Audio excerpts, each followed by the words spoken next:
ያው ኦርቶዶክስ ቤተክርስቲያን ይሄን ዘምሪልን ምናምን የሚል ወረቀት ይልካሉ በፊት። አሁን ተለውጦ እንገልሻለን እናጠፋሻለን አንለቀሽ ምናምን የሚል ወረቀት። ከዛ ኢየሱስ ለካ በኋላ ኢየሱስ ከኔ ጋር ያዛምደዋል። ይሄንን ሪጀክሽን አታሳልፎት የዘንዶ 10 በአታ ማርያም የባታ ማርያም ወዳጆች ተአምሩ አንስ ላሳያችሁ ተመልከቱ። እዚህ ስዕሏን ውስጥ ንቦቹ እዚህ ጋር ገብተዋል። ተአምር ተአምር ተአምር ተአምር እየተባለ ነው በዘንዶ 10 በአታ ማርያም። እንግዲህ እንደምትመለከቱት ጥር 3 ቀን ሲዞር ውሎ እዚህ ስዕሏ ውስጥ ገብቶ ተገኝቷል ንቡ ማለት ነው። በጣም ተአምሯንም ኑና እዩ። ማርያም ላይ ነው ንቦቹ ማር ሰርተው የምናየው ማለት ነው። ማሩ ይታያል፣ ንቦቹም ይታያሉ ማለት ነው። እዚህ በፊት ለፊት በጀርባ በኩል ይታያል እንደምታዩት ማለት ነው። ግልጽ የሆነ ነው። ይህንን ገቢረ ተአምራት እግዚአብሔር ጾ ድንቅ ስራ መታችሁ እንድታዩና አይታችሁ እንድትመሰክሩ መንፈሳዊ ጥሪያችን እናስተላልፋለን። ንዋ ያለባት ንዋ የሰፈረባት ስዕል ነው አሁን እያየን ያለን ማለት ነው። ጥር 3 የእናታችን የባታ ለማርያም ገዳሙ ላይ የገባችበት ቅዳሴ ቤቷን እናከብር ነበርና በዛ ላይ ታቦቱን ያከበሩ ካህናት ላይ ሁለቱም ታቦተ ሕግ ላይ መጥቶ ንቦቹ ከበው ይዞሩ ነበር። እንዴ ከየት የመጣ ንብ ነው ብለን ስንጨነቅ ስናስብ እንዲያው ይጣላን ይሁን ይናደፍ ይሆን ብለን ስንጨነቅ ለካ ፈቃድ እግዚአብሔር ሆኖ የእመቤታችን ድንግል ማርያም ፈቃድ ሆኖ የእግዚአብሔር አባታችን ፈቃድ ሆኖ መጥተው ንቦቹ ታቦቱ ተከብሮ ታቦቱ ሥርዓተ አምልኮቱ ንግሱ ሥርዓት አገልግሎቱ ተከናውኖ ካለቀ በኋላ ታቦታቱ ወደ መንበረ ክብራቸው ሲገቡ ንቦቹ መጥተው ቀጥታ ወደዚህ ሰፍረዋል ማለት ነው። አሁን የምንገኘው እያየን ያለንበት ምስለ ፍቁር ወልዳ ዘምሪልን ምናምን የሚል ወረቀት ይልካሉ በፊት። አሁን ተለውጦ እንገልሻለን እናጠፋሻለን አንለቀሽ ምናምን የሚል ወረቀት። ከዛ እኔ ጌታዊ አበርታኝ። ከዛ የሆነው ምንድነው እኔ ኢየሱስ ስላለው ስደት ጀመረ። ከዛ በተደጋጋሚ እንደገና ሌላ ጥያቄ መጣ። እንዴ ኦርቶዶክስ ቤተክርስቲያን ይሄንን ያህል መስቀል አንጠልጥላ ኢየሱስ ሲባል ሰዎችን እንታሳደድ ከሆነ ማርያም ሲባል የማይረበሹ ከሆነ ችግር አለ ማለት ነው የሚል ደግሞ ሌላ ጥያቄ። ለምንድን ነው ኢየሱስን አይደለም ወይ የምናመልከው? በቅንነት ነው። እኔ የእውነት ኢየሱስን አይደል ወይ እቺ ቤተክርስቲያን የምታመልከው? ታዲያ ለምንድን ነው ኢየሱስ ሲባል ሰዎች የሚቆጡ የሚሉ ጥያቄዎች ወደ ውስጤ በጣም እየበዙ መጡ። ደሞም እያስመሰከሩልኝ መጡ። ማርያም ስትይ ቅዱሳን ስትይ በጣም ደስ ይላቸዋል። በመዝሙርሽ መሃል እንግዲህ አምላክ ነው አይደል? ዋና ነው አይደል? ከሱ በላይ ማን አለ? ኢየሱስ ስትይ ግን አንቺ ጴንጤ ሆንሽ እንዴ እስከመባል ደረጃ እየደረሰ ተመጣ ማለት ነው። ከዛ በኋላ ስደቱ እየበዛ እኔም ደግሞ ኢየሱስ ላይ ሙጭጭ እያልኩ የገባኝ አንድ ነገር አለ። ስለዚህ ኢየሱስን ልተው አልችልም። የህይወቴ መሰረት የመዳኔ መሰረት አጠቃላይ የክርስትና ፋውንዴሽን ኢየሱስ ስለሆነ እሱን ትቶ ህይወት የለም። የዘላለም ህይወት የሚባል ስለሌለ እኔ ይሄን እየተረዳሁ ከመጣሁኝ በኋላ በቃ ግጭት እየተፈጠረ መጣ ማለት ነው። የሆነ ቦታ ስጋበዝ ይጮሃሉ። ለምሳሌ እዚህ ናዝሬት ስላሴ ቤተክርስቲያን ጋብዘውኝ ሄጄ ነበር በማገለግልበት ወቅት። በቃ እኔ እየዘመርኩ ነው እንግዲህ የኔን አርዶስ እያልኩ ነው። ከዛ ተነስተው መጡ። መጀመሪያ እንገልሻለን ምናምን የሚል ወረቀት ይመጣል። ያው ኦርቶዶክስ ቤተክርስቲያን ይሄን ዘምሪልን ምናምን የሚል ወረቀት ይልካሉ በፊት። አሁን ተለውጦ እንገልሻለን እናጠፋሻለን አንለቀሽ ምናምን የሚል ወረቀት። ከዛ እኔ ጌታዊ አበርታኝ ልቤን አጠንክራልኩ ማለት ነው። ከዛ የኔን አርዶስ ማለት ሲጀምር ሞንታርቦ ነው 459 ሞንታርቦ ነው። ብዙ ጊዜ በፊት አይተሽ ከሆነ እሱን ሄደው ነቀሉት ማለት ነው። ከዛ እኔ ድምጽ አልባ ሆንኩኝ። ከዛ ወጡና መዝም ለማርያም ማለት ጀመሩ። ቸርቹ ድብልቅልቁ ወጣ ማለት ነው። ከዛ በኋላ እኔን ሸፍነው ድንጋይ እየወረወሩ ህፃናት ልጆች እውነቴን ነው የምልሽ ምራቅ እየተፉ እኔ እንዲህ አይነት ጥላቸው ይቻላል። ከዛ ግቢ ወጣሁ ማለት ነው። እና በተደጋጋሚ እንደዚህ አይነት ነገሮች እየበዙ መጡ። ለምሳሌ ዋሽንግተን ዲሲ እኔም ያመንኩትን ነገር ከመናገር ወደ ኋላ አልልም። እና በየአቅጣጫው ስደቶች መገፋቶች በቃ በተወሰኑ ነበር የጀመረው። መጀመሪያ ለቤተክርስቲያኗ ተቆርቋሪ ነን በሚሉ ሰዎች የተጀመረው ነገር እያደገ እኛን እየገፋን እያወጣን እኛም ለመውጣት ሳናስብ ሳንፈልግ ያለ እቅዳችን ግን እየገፉ አወጡን ማለት ነው። ከዛ እኔ አሜሪካን ሀገር ነበርኩኝ። ያው ለመጨረሻ ጊዜ በአሜሪካው ሲኖዶስ አሜሪካን ሀገር ስለነበር ማገለግለው ኦፊሻሊ ውግዘት ደረሰብኝ ማለት ነው። ኦፊሻል እንግዲህ ቁጭ ብለው አባቶች ብዙ ጊዜ ሰው የሚወገዘው የዶግማቲክ ነገር ላይ ነበረ የሚሰብኩ ሰዎች ነበሩ እና ከዛ በኋላ ግን ኦፊሻሊ ሲኖዶሱ ቁጭ ብሎ ያለሁበት እውነት ያመጣኝ አንድ የእግዚአብሔር ቃል ነው። ያንንም የእግዚአብሔር ቃል ሳነብ ነው። እኔ መጽሐፍ ቅዱስ አነባለሁ በፊት አሁን እነ መጋቢ ሐዲስ በጋሽ ሲያስተምሩ አየትም አልሄድም ቁጭ ብዬ ጽፋለሁ እና አንድ ጥቅስ ነው ያነበብኩት። ያ ጥቅስ ሐዋርያት ሥራ 4:12 ላይ ያለ ጥቅስ ነው። በቃ ነገሬን እንደዚህ አፕሳይድ ዳውን ያደረገው ማለት ነው። ያን ሁሉ ነገር ያመጣው መዳን በሌላ በማንም የለም እንድንበት ዘንድ ከሰማይ በታች የተሰጠ ስም ሌላ የለም የሚል ነበር። ከዛ እኔ ደግሞ በጣም 7ቱንም አጽዋማት ምጾም የሚያውቁኝ ሰዎች ባይዘው ያውቁኛል። ዝም ብዬ አይነት ሰው አልነበረም። መገኛዬ ጻድቃኔ ማርያም የሆነ ለመዳን ራሴን ማስጨነቅ ሰው ነበርኩ። ምክንያቱም የመጣሁበትም ዓለም ስላለ ኃጢአተኛነት ነው የሚሰማኝ። ከዛ ኃጢአተኛነት ለማድረፍ የኦርቶዶክስ ቤተክርስቲያን የምታምነውን ነገር ሁሉ አደርግ ነበር እና ጧት እነሳለሁ፣ ውዳሴ ማርያም አነባለሁ፣ የዘወትር ጸሎት አነባለሁ፣ ዳዊት ደግማለሁ። በቃ በዚህ ልክ ለማምነው ነገር የተሰጠው ሰው ነበርኩኝ ማለት ነው። እና ሁል ጊዜ እግዚአብሔርን ፈልጋለሁ። ገብቶሻል? አሁን ንስሐ ተሰጥቶሽ መልሰሽ እንደዛው አሁን ንስሐ መልሰሽ እና የት ነው እውነቱ? ይሄ ነው ወይ መንገዱ ብለሽ ትጠይቂያለሽ እንደሰው። ስለዚህ እግዚአብሔር ከዚህ የመጽሐፍ ቅዱስ ጥቅስ ጋር አገናኘኝ ማለት ነው። ከዛ አነበብኩና ሄድኩኝ ወደ አንዳንድ አባቶች ጥያቄ ነው የጠየቅኩት። እኔ ከኦርቶዶክስ ቤተክርስቲያን ውጭ ዓለም ያለ አይመስለኝም። የእውነት ነው የምልሽ። እንዲያውም ውጭ ሀገር ሲሄድ ነው ለካ የተለያዩ ሃይማኖቶችም አሉ የሚል አስተሳሰብ ውስጥ የገቡ ሰው በኦርቶዶክስ ቤተክርስቲያን ካልሆነ በስተቀር ሲኦል ነው የሚገባው ብዬ እማምሰው ነበርኩ ለምሳሌ ማለት ነው። ስለዚህ ጥያቄ ነው ለመውጣት አስቀድሞ ሰዎች አግኝተውኝ የሆኑ ሰዎች መስክረውልኝ ምናምን ሳይሆን እቺ የመጽሐፍ ቅዱስ ጥቅስ ናት እኔ ውስጥ ልዩነት ያመጣችሁ ማለት ነው። ስለዚህ መጠየቅ ጀመርኩ። ለመውጣት አይደለም መልስ ለማግኘት። ከዛ በኋላ ሄድኩኝና የማውቃቸውን ሰዎች ጠየቅኩ። ያው አገልጋይ እንደመሆን ይመጣል ብዙ ሰዎች ጋር ስለምገናኝ ብዙ አገልጋዮች አባቶችም ጋር ስለምገናኝ መጠየቅ ጀመርኩ። መዳን በሌላ በማንም የለም ይላል የመጽሐፍ ቅዱስ። የኛ ቤተክርስቲያን ደግሞ በቅዱሳን አማላጅነት፣ በማርያም አማላጅነት፣ በጻድቃን አማላጅነት አልፎ ደግሞ ሲሄድ ደግሞ ሰው ሲሞት በፍታትም ይድናል ትላለች። የቱ ነው እውነቱ የሚል ጥያቄ ነበር ያቀረብኩት። የእውነት ይሄ ሁሉ ነገር ይመጣል፣ ስደት ይመጣል፣ መከራ ይመጣል ብዬ አስቤ አልነበር። እኔ ለመጣው ጥያቄ መልስ አግኝቼ ለመቀጠል የኔ ሐሳብ ማለት ነው። ከዛ የመጣልኝ መልስ ግን ዝም በይ የሚል ነው። ምንድነው ተሐድሶሽ እንዴ ምናምን አሉኝ ማለት ነው።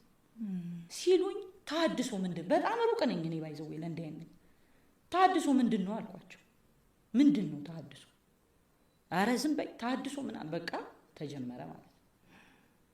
ከዛ አሁንም ጥያቄው ውስጤ ሊያሳርፈው አልቻለም። ስለዚህ መጀመሪያ እኔ እንድድን ጥያቄ መሰረት የሆነኝ የእግዚአብሔር ቃል ይሄ ነው ማለት ነው። ለካ ሰዎች ወደ እግዚአብሔር መንግስት የሚደርሱት በኢየሱስ ክርስቶስ ቤዛነት በኩል ነው እንጂ በማንም አማላጅ ማንም አማልዶ እንዳልሆነ ደረስኩበት። ምክንያቱም በብሉይ ኪዳንም ታውቂያለሽ አንቺ፣ በአዲስ ኪዳንም በጣም ቅዱሳን የተባሉ በእግዚአብሔር ፊት የተመሰከረላቸው ቅዱስ ሰዎች ነበሩ። ታዲያ እንደዛ ከሆነ በቅዱሳን የምንድን ከሆነ በጻድቃን የምንድን ከሆነ እኮ በጣም ጃይንት የሆኑ ሰዎች ከእግዚአብሔር ጋር ያወሩ የተነጋገሩ እነ ሙሴን የሚያህሉ ሰዎች ነበሩ። ለምን አላዳኑም? ስለዚህ የኢየሱስ መምጣት ምንድን ነው ፋይዳው?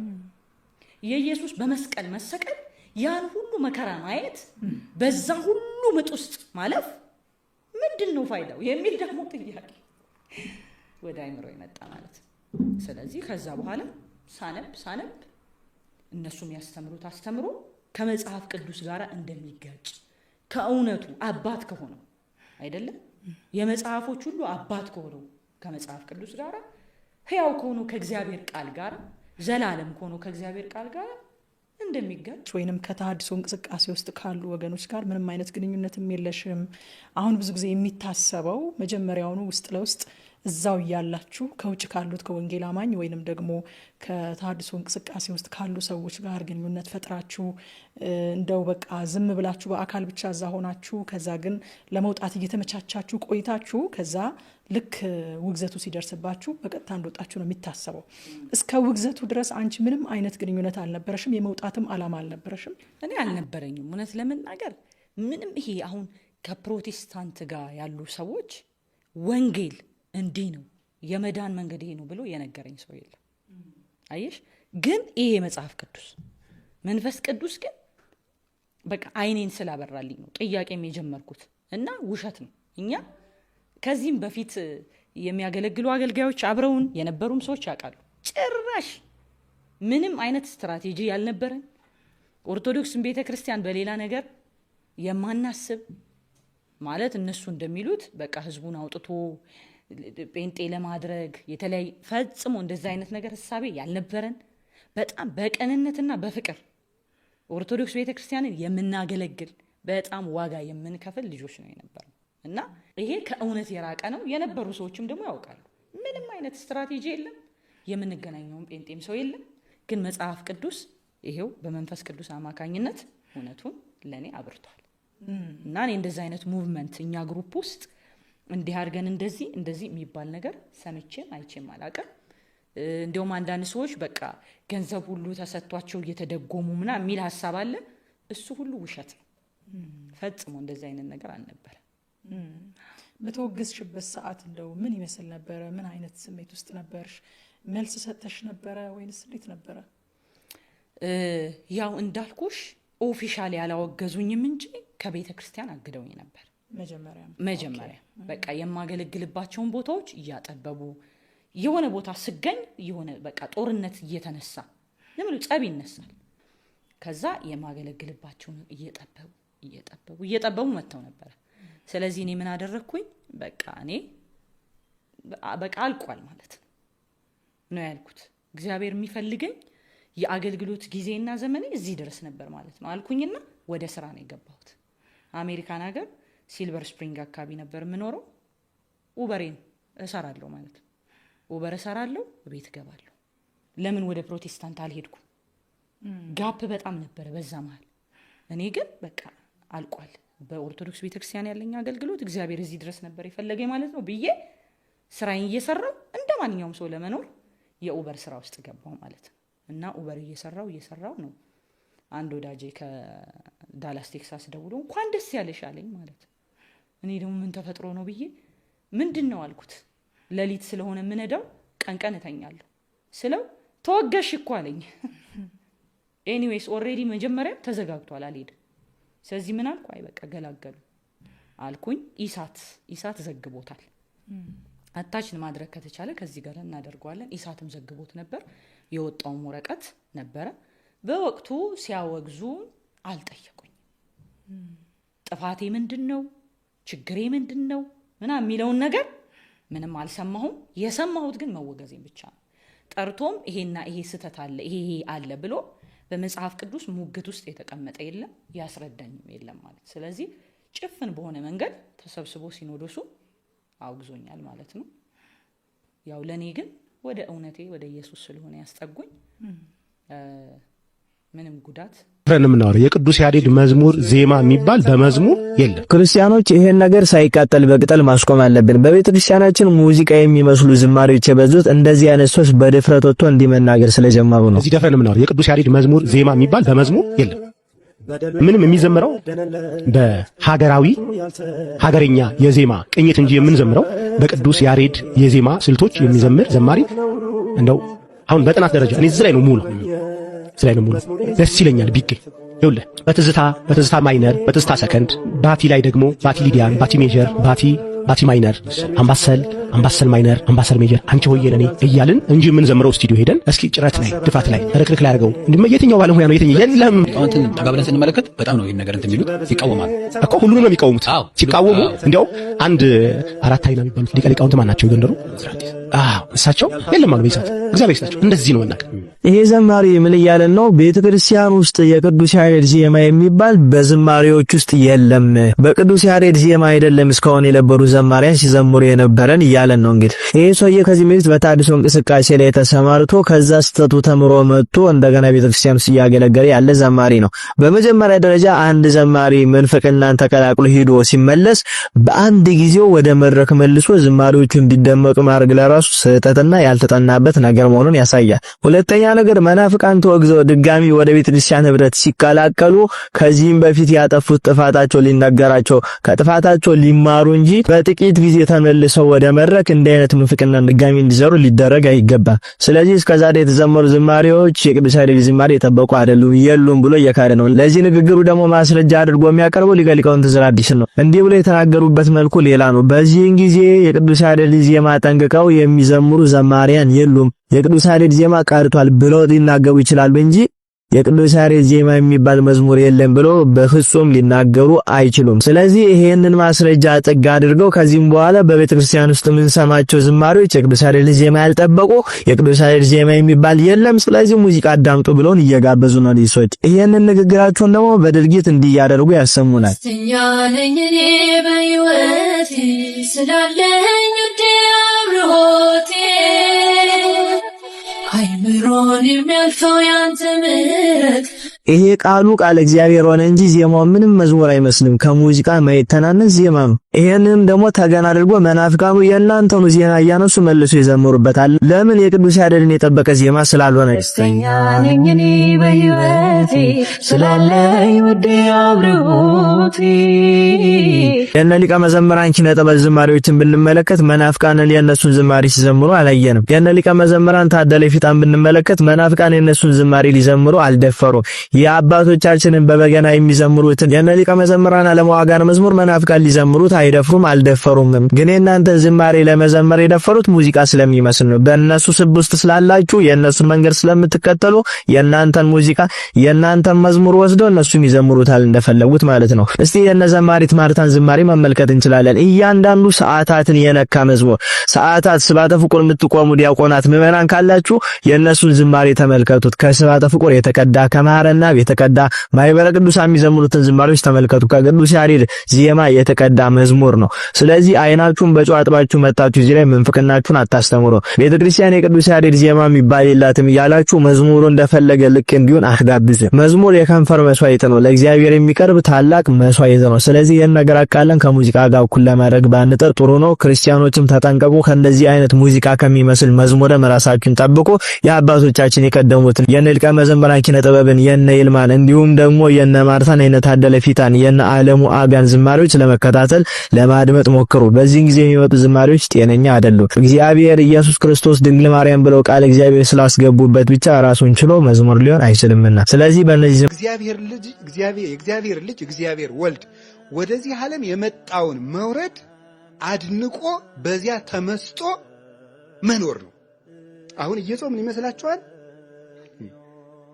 የመጀመሪያዎቹ ክርስቲያኖች ክርስቶስ ወደዚህ ዓለም የወረደበትን ምስጢር ለማድነቅ ብለው አብይ ጾም ሊገባ ሲል ዮርዳኖስን ተሻግረው በረሃ ሄደው 40ውን ቀን ሰንብተው የሆሳዕና ዕለት ነበር መልሰው የሚገናኙ። በሐዋርያት ዘመን የነበሩት ማለት ዳቦአቸውን ቋጥረው ዮርዳኖስን ተሻግረው በረሃ ሄደው ሁሉም ለየብቻው ሆኖ የክርስቶስን ወደዚህ ዓለም መምጣት እያደነቀ ከርሞ የሆሳዕና ይገናኛል። ስለዚህ በክርስቶስ ሰው መሆን መደነቅ ነው። ዘወረደ ገባ ጾም ገባ ሲባል ዘወረደ ስንል እግዚአብሔር እኮ እኛን ለማዳን መጣ ብሎ በዚህ ተደንቆ ጾሙን መጀመር ነው። አላችሁ አይደለም? ያው እግዚአብሔር ወደዚህ ዓለም መጣ የሚለውን እንዲደንቀን መሆን ነው። ደንቆን ከጾም ነው ጥሩ ነው። እንዲደንቀን አንድ ሁለት ነገሮች እንደው ሊቃውንቱ ከተናገሩት ልንገራችሁ። እስቲ እግዚአብሔር ወልድ ወደዚህ ዓለም መምጣቱን ይዘን መደነቅ እና እዚያ ጋር ምን እናደርገዋለን? አሁን በዘወረደ ሳምንት ማድረግ ያለብን ነገሮች አሉ። በዘወረደ ሳምንት የመጀመሪያው ማመን ማድነቅ ነው።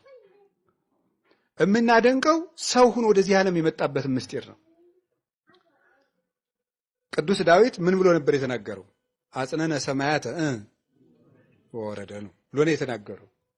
የሚያስደንቅ ነገር ነው። ለምንድን ነው ሰማይን ዝቅ ዝቅ አድርጎ መጣ የሚለው? እስኪ በሉ ሰማይን ዝቅ ዝቅ አድርጎ መጣ። አንድ የበረሃ መነኩሴ የተናገረውን እንገራቸው። ለሰው ልጅ ደግሞ ትሕትና ምንድን ነው አለ። እኔ በጣም ነው የሚደንቀኝ የዚህ መነኩሴ ንግግር ስሰማ። ለሰው ልጅ ትሕትና አይገባውም፣ ለሰው ልጅ የሚገባው አቅሙን ማወቅ ነው ይላል። ምክንያቱም አፈር ትሕትና የለውምና ይላል። ምክንያቱም አፈር መጀመሪያ ምን ያደርገ ነው? የወደቀ ነው። አፈር ወዴት ዝቅ ይላል? ትቢያ አይደለ? አንተ የተፈጠርከው ከምንድን ነው? ከአፈር ነው። አንተ ትሁት ልትባል አይገባም። አንተ አቅምህን ነው ማወቅ ያለብህ። ትሁት ሊባል የሚገባው ማን ነው? ክርስቶስ ነው። ካለ ማንነቱ ወደማይመጥነው የመጣ እሱ ነው። እኛ ሁሉ ነገር ዝቅ ብንል ይመጥነናል፣ መጠናችን ነው። ብንሰደብ መጠናችን ነው። ብንታማ መጠናችን ነው። መሬት ላይ ብንቀመጥ መጠናችን ነው። ለሱ ግን ሁሉ የማይመጥነው ነው። ሁሉ ያለው የሌለው ሆኖ ሲመጣ ነው እንጂ ትሕትና ደግሞ ሰው ምን ትሕትና አለው ይላል?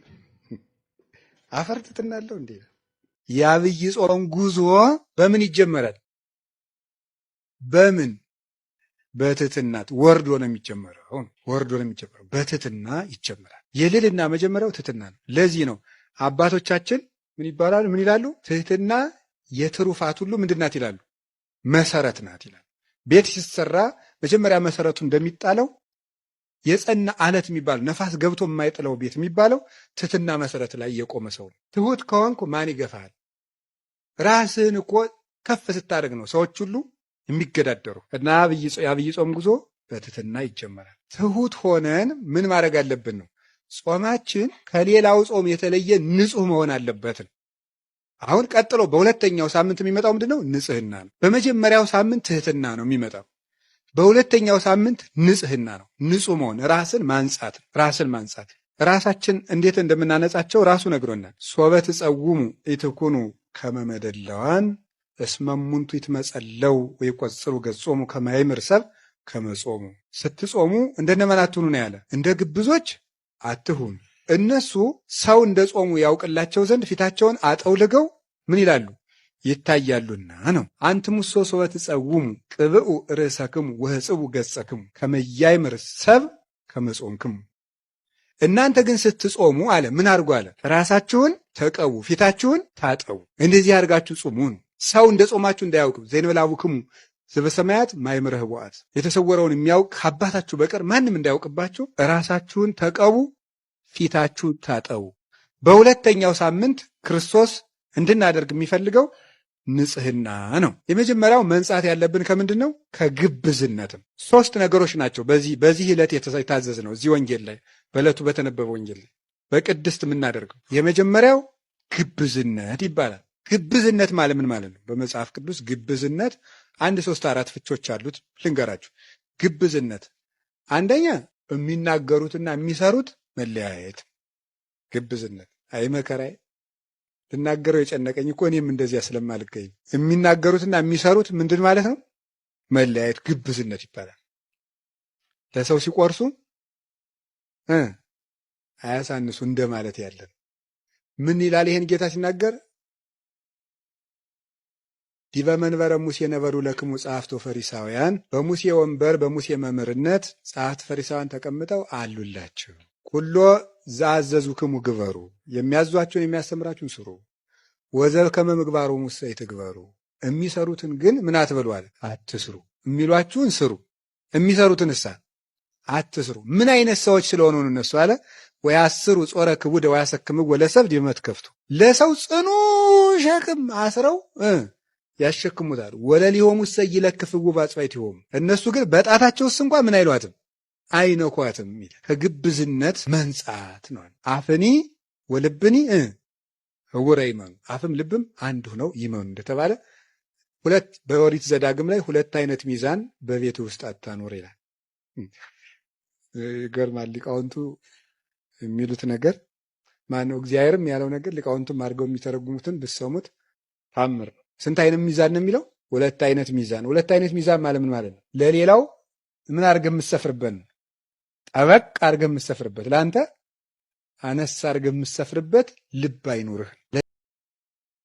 አንተም ደግሞ